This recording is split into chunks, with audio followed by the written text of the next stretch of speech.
it is review day where I capture as many videos as I can, edit them, post them. Sometimes I do it in 2 different days, but I wanted to show you some products that I use just so you get an idea of the best setup you could do. I'm gonna give you a few options of like beginner setup and then kind of what I have and the reason I have what I have.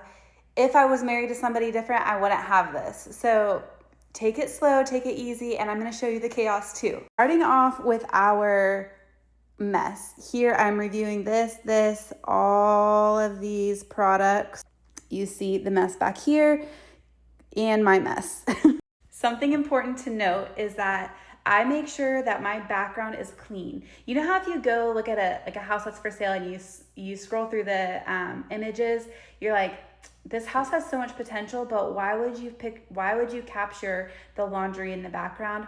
That's my perspective of when I record videos as well. So I try to unpackage everything that I can without making my life feel chaotic, and then make sure that my environment is clean. So that's the process that I'm currently in. And I made sure everything that I needed is charged. So I use a microphone, I'm gonna show you.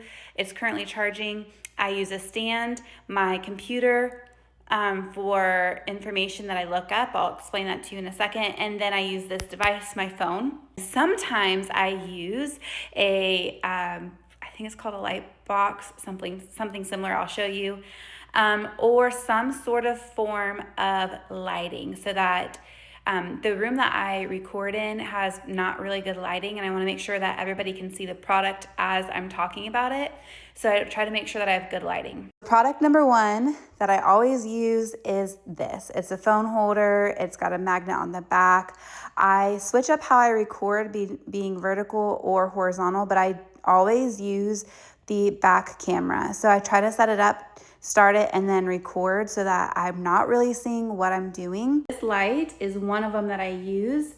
My husband he's really into videos, so he has all of the fancy smanchy stuff, sets it up usually for me. When he's not available to set it up, I use some of our lighting here. These lights are LifeX bulbs. It comes with an app. I can change the color of the bulb to be warmer, brighter, whatever I need. Or I use just like a selfie light that goes on the back of my phone. For a microphone, I use a DJI mic. When you're doing videos, it's really important to just make sure that your customer can hear what you're saying. There's nothing worse than listening to a video and knowing that there's nothing that you can hear. You're just seeing the product. The only other thing that I use is my computer. The reason that I use my computer and I have it all out is because in Amazon, there's Rufus. And what I do is I pull up the product that I'm about to review and I click on Rufus and find some facts that Rufus answers, because typically those are questions that the customer or the buyer are asking and are interested in. And I try to talk about it in my video because Amazon has an AI feature where it is, when your video is uploading, Amazon is searching the language that you're using, and that's how it gets like that generated caption for you.